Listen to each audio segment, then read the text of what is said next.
मैंने 2 दिन पहले ही एक वीडियो प्रोवाइड की थी आपको असेसमेंट फॉर लर्निंग के, तो वो 2021 का पेपर था। अभी मैं जो आपको वीडियो प्रोवाइड कर रही हूँ ये है 2023 का पेपर, ठीक है। तो दोनों पेपर आप अच्छे से देख लीजिएगा, क्योंकि कहीं ना कहीं आपके जो प्रश्न हैं वो लौट फेर कर वही आ जाते हैं। जैसा कि मैंने आपको जो समावेशी शिक्षा का जो पेपर प्रोवाइड किया था उसमें से कम आपके 2 पेपर मैंने आपको दिए थे सॉल्व करके, तो उसमें से 30 प्रश्न सेम टू सेम पूछे गए थे। इसी तरह आपको ये जो पेपर मैं आपको प्रोवाइड कर रही हूँ इसे अच्छे से देख लेना। पहला प्रश्न है, कौन सा केंद्रवर्ती मान सर्वाधिक संवेदनशील एवं विश्वसनीय होता है।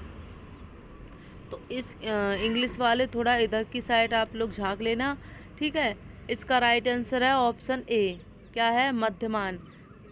प्रश्न ध्यान रखना कि कौन सा केंद्रवर्ती मान सर्वाधिक संवेदनशील एवं विश्वसनीय होता है, तो मध्यमान होता है। ओके, तो देखिए ये 2 सवाल हैं इसमें, तो इसका मैं आपको डायरेक्ट आंसर बता देती हूँ, फिर बाद में हम इसे देखेंगे सॉल्व करके। यदि किसी समूह के लिए मध्यमान 57 तथा बहुलांक 60 हो तो उस समूह का मध्यांक क्या होगा, 58 इसका राइट आंसर है, ठीक है। 58 और इसका जो करेक्ट आंसर है आपका 1.8 है, ठीक है। ज़्यादा नहीं पूछे गए हैं तो आप लोग परेशान ना होइएगा। अगला प्रश्न है, मापन का कौन सा स्तर वर्गीकरण के नाम से जाना जाता है, नामित स्तर। क्या है, नामित स्तर। थर्मामीटर किस मापनी का, यानी कि किस प्रकार की मापनी है, थर्मामीटर जो है अंतराल मापनी है, ठीक है। और इसी में जो है वास्तविक बिंदु का अभाव होता है, वास्तविक शून्य बिंदु का अभाव होता है इसमें, याद रखना। एंड निम्न में से क्या मापन का कार्य है, तो वर्गीकरण, पूर्व कथन, निदान, सभी करेक्ट आंसर है इसका। मापन का सर्वोच्च स्तर कौन सा है, तो सर्वोच्च स्तर पूछा जाए तो अनुपात मापनी है, अगर निम्न स्तर पूछा जाए तो ये नामित मापनी है। और थर्मामीटर मैंने आपको इसमें बता दिया है, इसमें होता है अंतराल मापनी। एंड अगला प्रश्न है, वर्ष के अंत में अगली कक्षा में प्रोन्नति हेतु कौन सा आकलन किया जाता है, तो ये योगात्मक आकलन किया जाता है, समेटिव असेसमेंट, ठीक है। अगला प्रश्न है, किस मापनी में वास्तविक शून्य बिंदु होता है, तो वास्तविक शून्य बिंदु होता है पूछा जाए तो अनुपात मापनी है, और अभाव पूछा जाए, अभाव किस में होता है, तो अंतराल मापनी में अभाव होता है। ओके, एंड यह है कि किसने कहा जो कुछ भी अस्तित्व में है उसका अस्तित्व कुछ परिणामों में होता है। तो देखिए इसका वो जो ऑप्शन ही इसके गलत है मेरे ख्याल से, क्योंकि मैकाले इसका राइट आंसर होगा, या फिर मैकॉल, ठीक है। लेकिन अब ये आपका इसमें ऑप्शन नहीं है तो हम यहाँ थॉर्नडाइक लगाएंगे, ठीक है। अगर ये ऑप्शन मिले तो आप इन्हीं को लगाना। अगला है, स्पीयरमैन के सहसंबंध का प्रयोग निम्न में से किस मापनी पर किया जाता है। स्पीयरमैन के सहसंबंध का प्रयोग किया जाता है क्रमिक मापनी पर, ये आपके बुक में मिल जाएंगे सभी। अगला प्रश्न है, विश्वसनीयता एक अनिवार्य शर्त है वैधता की, किसकी है, वैलिडिटी की। ओके, नेक्स्ट प्रश्न है, निम्नलिखित में से कौन एक विधि परीक्षण के पदों की गुणवत्ता के मूल्यांकन हेतु प्रयोग की जाती है, विषय वस्तु विश्लेषण। ओके,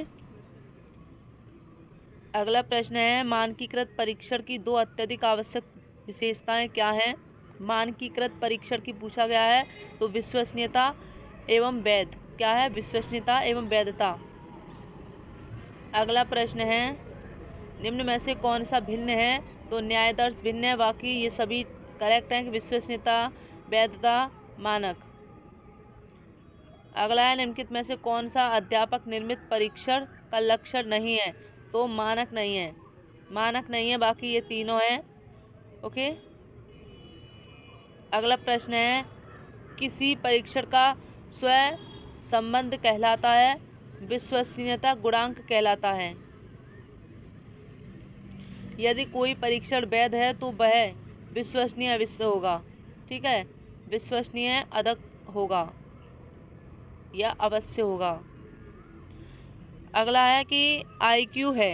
IQ क्या है? मानसिक आयु और वास्तविक आयु 100। ठीक है, तो ये हमारा ठीक है, क्योंकि ये तो होगा नहीं, इसमें प्लस है, ये वास्तविक आयु ये नहीं होगा, और ये मानसिक आयु यहाँ बता सी गलत हो जाएगा, ये करेक्ट है।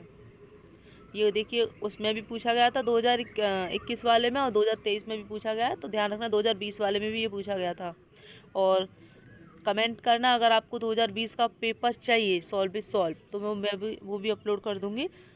ठीक है, तो देखिए सृजनात्मकता का संबंध है, तो ये अपसारी से है। किससे है? अपसारी से है। बुद्धि का पूछा जाए तो अभिसारी से होगा, और सृजनात्मकता का अपसारी। इनमें मैं आपको अंतर बता देती हूँ आखिरकार होता क्या है। देखिए अपसारी यानी कि अनेक चीज़ों के जैसे कि कोई एक चीज़ है उसके बारे में जान लिया है तो उसी को अपनाते रहेंगे, ये होते हैं अभिसारी। ठीक है, बुद्धि तो बहुत होती है इनमें, लेकिन ये है कि अगर एक चीज़ बता दी तो उसी चीज़ को अपनाते रहेंगे हमेशा। लेकिन ये थोड़ा अपना माइंड भी लगाएंगे और बहुत सारा कि उसमें परिवर्तन भी करेंगे, चेंजेस भी करेंगे। ठीक है, एक तरीके से रही अनेक तरीके से कार्य कर सकते हैं, तो ये होते हैं अपसारी। अगला है निम्नलिखित में से कौन वस्तुनिष्ठ प्रश्न का उदाहरण है? तो सत्य असत्य वस्तुनिष्ठ प्रश्न का उदाहरण है। रोड सा स्याही धब्बा परीक्षण में कुल कितने कार्ड होते हैं? तो ये आपके बुक में बहुत बखूबी मिल जाएंगे, बहुत सारा मटेरियल है उसमें, कंटेंट बहुत है। 10 करेक्ट आंसर है इसका। अगला है प्रसंगात्मक बोध परीक्षण का निर्माण किसने किया? मर्रे एवं मॉर्गन ने किया है। किसने किया? मर्रे एवं मॉर्गन ने। अगला है कौन सा कारक बुद्धि को सबसे प्रभावित करता है? तो सभी हैं। ठीक है, वंशानुक्रम है, उम्र है, वातावरण है, सभी हैं। बीने साइमन बुद्धि परीक्षण है, तो एक वैयक्तिक शाब्दिक परीक्षण है। क्या है? वैयक्तिक शाब्दिक परीक्षण है बीने साइमन बुद्धि परीक्षण। अब यहाँ पर ये हमारी परिभाषा है, इसमें आपको बस एक शब्द याद रख लेना है कि क्षमताओं का समुच्चय है। क्या है? क्षमताओं का समुच्चय है बैचलर। क्या है राइट आंसर? क्षमताओं का समुच्चय है बैचलर, या फिर विवेकशील, यहाँ से याद कर लेना, विवेकशील चिंतन से बैचलर। ठीक है, अगला प्रश्न है निम्नलिखित में से कौन वस्तुनिष्ठ प्रश्न का उदाहरण है? तो वस्तुनिष्ठ प्रश्न का पूछा गया है, तो सत्य असत्य, रिक्त स्थान, बहुविकल्पीय सभी हैं। ओके, अगला प्रश्न है किसका प्रयोग व्यक्ति के अचेतन मन को मापने के लिए किया जाता है? प्रक्षेपीय तकनीक। अचेतन मन को मापने के लिए प्रक्षेपीय तकनीक। प्रश्नावली है। प्रश्नावली क्या है? डेटा संग्रहण करने के लिए उपकरण, यानी कि डेटा संग्रहण के लिए उपकरण। ओके, एंड अर्ध विपाटन विधि का संबंध है विश्वसनीयता से। अर्ध विपाटन विधि का संबंध है विश्वसनीयता से। एंड अगला प्रश्न है निम्न में से क्या एक अच्छे परीक्षण की विशेषता नहीं है? तो आत्मनिष्ठता नहीं है। आत्मनिष्ठता नहीं है, सब्जेक्टिविटी। ठीक है, and draw a man test का संबंध है यह है बुद्धि से। ये आपको गूगल पर मिल जाएगा अगर आप सर्च करेंगे तो। ज्ञानात्मक व्यवहार का मापन किया जाता है परीक्षण, साक्षात्कार, अवलोकन, उपयोग, सभी इसका राइट आंसर है। अगला प्रश्न है सामाजिक संबंधों के अध्ययन हेतु किस विधि का प्रयोग किया जाता है? तो समाजमितीय तकनीक का। यहाँ पर देख सकते हैं सोशियोमेट्रिक तकनीक। ठीक है, अगला प्रश्न है निदानात्मक परीक्षण महत्व देता है? तो सही उत्तर को, गलत उत्तर को, दोनों को देता है। ओके, एंड निम्नलिखित में से कौन सा माध्य, मध्यिका और बहुलक के बीच सही संबंध है? तो देखिए माध्यिका 3। ठीक है, यहाँ से आप देख लेना माध्यिका 3 है और मध्य 2, तो यहाँ पर आपका राइट आंसर हो जाएगा ये 3, सी करेक्ट आंसर है। अगला प्रश्न है कौन सा केंद्रीय प्रवृत्ति का सबसे सामान्य माप है? करेक्ट आंसर है माध्य। ओके, अगला प्रश्न है निम्नलिखित में से कौन इस सर्वाधिक स्थायी केंद्रीय प्रवृत्ति की माप है? सर्वाधिक स्थायी केंद्रीय प्रवृत्ति की यही है आपका मध्य। क्या है? माध्य है। ओके, यहाँ पर हमारे रह गए प्रश्न।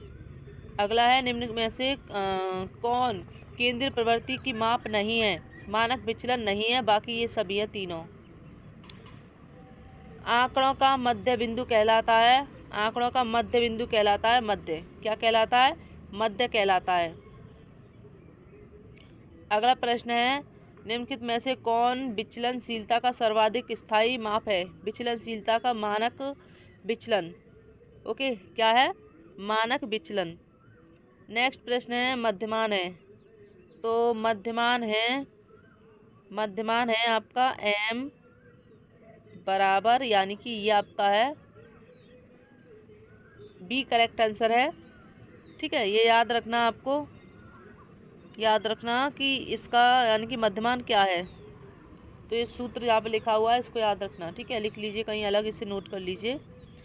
अगला है, आकलन के बारे में क्या सत्य है। तो देखिए, आकलन मात्रात्मक होता है, गुणात्मक होता है, और आकलन में परम शून्य होता है, परम शून्य विद्यमान होता है। अगर पूछा जाए परम शून्य विद्यमान किसमें होता है, तो देखिए उसमें देखिए भौतिक, ये याद रखना, भौतिक या फिर निरपेक्ष, एक ही है ये, निरपेक्ष। ठीक है, इसमें।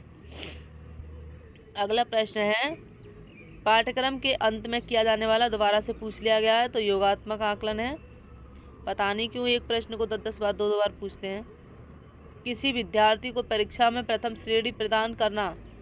देखिए, यह है प्रथम श्रेणी प्रदान करना, तो मूल्यांकन है।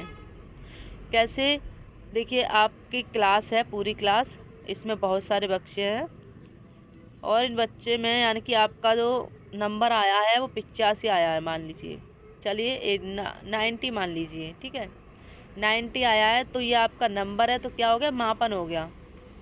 यानी कि क्लास में जो नंबर आए बच्चे के, वो क्या हो गया, मापन हो गया। अब इस पूरी क्लास में कोई बच्चा यानी कि टॉप किया, यानी कि प्रथम आया है। ठीक है, टॉप छोड़िए, प्रथम आया है, तो ये क्या हो गया, मूल्यांकन हो गया।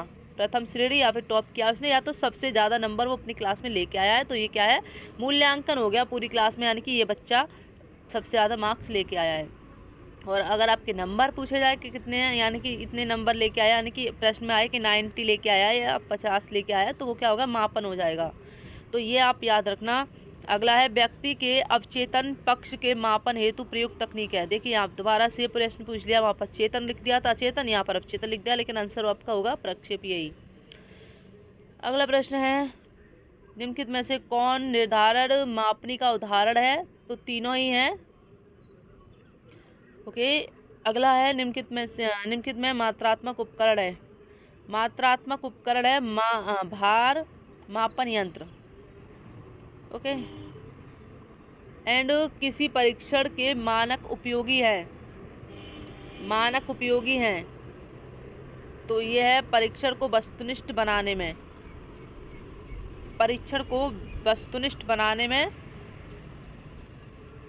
ठीक है, अगला है, अपने उद्देश्यों की पूर्ति करने वाला परीक्षण क्या कहलाता है, वैध कहलाता है।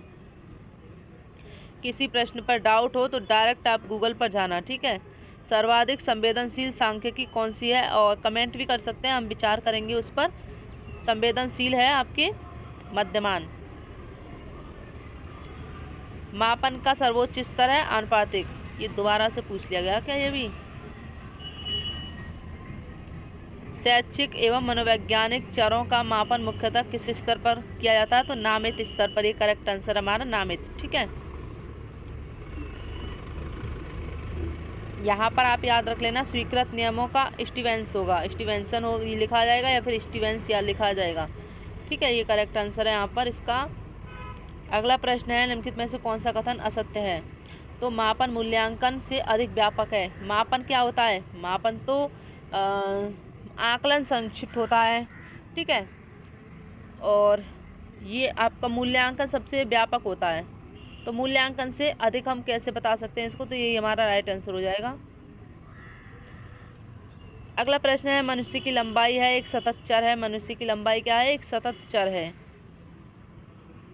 निम्नलिखित में से कौन सा सृजनात्मकता का एक महत्वपूर्ण कारक नहीं है। तो सृजनात्मकता का अभिसारी नहीं है। अगर यहाँ पर अपसारी होता तो ये हो जाता, बट कि यहाँ पर ये नहीं है। ठीक है, अगला प्रश्न है, सृजनात्मकता के मापन में कौन संबंधित नहीं है? थर्स्टन नहीं है, बाकी टॉरेंस भी हैं, पासी भी हैं और बाकर मेहदी भी हैं। सृजनात्मकता के मापन से संबंधित हैं वाले याद कीजिए आप लोग, ये मत याद कीजिए। ये कीजिए टॉरेंस हैं, पासी हैं, बाकर मेहदी हैं। अगला है निरक्षर लोगों की बुद्धि मापने के लिए कौन से परीक्षण प्रयुक्त किए जाते हैं? तो अशाब्दिक किए जाते हैं। ठीक है, करेक्ट आंसर है आपका ऑप्शन बी। एंड उपलब्धि परीक्षण निर्माण के कौन से चरण में ब्लूप्रिंट बनाया जाता है? तो ब्लूप्रिंट जो बनाया जाता है प्रश्नों का चयन। ठीक है, प्रश्नों का चयन करेक्ट आंसर हो जाएगा। अगला प्रश्न है निबंधात्मक परीक्षण की विशेषता नहीं है, वस्तुनिष्ठता नहीं है। और निदानात्मक परीक्षण का उद्देश्य होता है कमजोरी को जानना होता है, और उपचारात्मक का होगा तो कमजोरी का निदान करना हो जाएगा।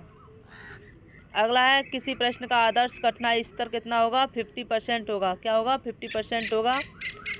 अगला है पद विश्लेषण के अंतर्गत किया जाता है, सभी है। प्रश्नों को स्वीकार, प्रश्नों को अस्वीकार, प्रश्नों में संशोधन, सभी।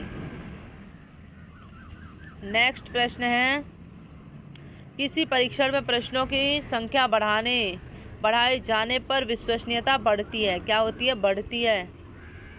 और ये है CGPA का तात्पर्य है, तो यह क्यूम्यूलेटिव ग्रेड पॉइंट एवरेज।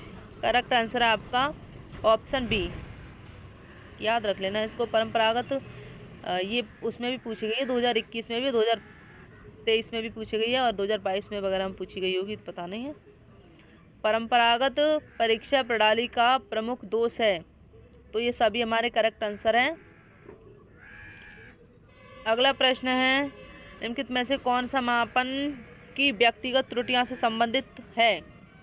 व्यक्तिगत त्रुटियों की से मानक है। क्या है? मानक है। निम्नलिखित में वस्तुनिष्ठ प्रकार का प्रश्न नहीं है, तुलनात्मक प्रश्न नहीं है, बाकी ये रिकॉल वगैरह सब हैं।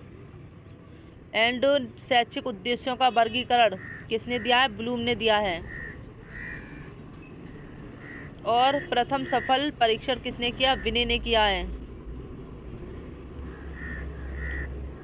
लास्ट पे चल रहे हैं। 90 से 100 बुद्धि लब्धि वाले बालक किस वर्ग में आते हैं? सामान्य आते हैं। 90 से 110 तक आ जाए ना, आपको दिख जाए तो वो सामान्य होगा। जलौटा बुद्धि परीक्षण है एक, यानी कि क्या है जलौटा बुद्धि परीक्षण? शाब्दिक। तीनों नहीं होगा, ये ऑप्शन शाब्दिक है। ठीक है, ये याद रख लेना अच्छे से। 16 व्यक्तित्व कारक प्रश्नावली का निर्माण किसने किया है? कैटल ने किया है। प्रासंगिक अंतर्बोध परीक्षण में कुल कितने कार्ड होते हैं? प्रासंगिक अंतर्बोध परीक्षण में कुल कितने कार्ड होते हैं? 31 होते हैं। 31 होते हैं। देखिए इसको एक बार देख लीजिएगा, मैं थोड़ा सा दिमाग से ही जा रहा है। 31 ही होते हैं वैसे। ठीक है, तो यहाँ पर ये आपको पेपर हमने बताया है, इसमें से कम आपके 15 प्रश्न आ जाएंगे। ठीक है, इसको देख लेना 2-3 बार, अगर एक बार में नहीं समझ आए कुछ भी और आपका कोई भी डाउट हो तो आप कमेंट कर सकते हैं, मैं रिप्लाई देने की कोशिश करूँगी और देखेंगे, विचार करेंगे कि क्या आंसर होगा फिर। ओके।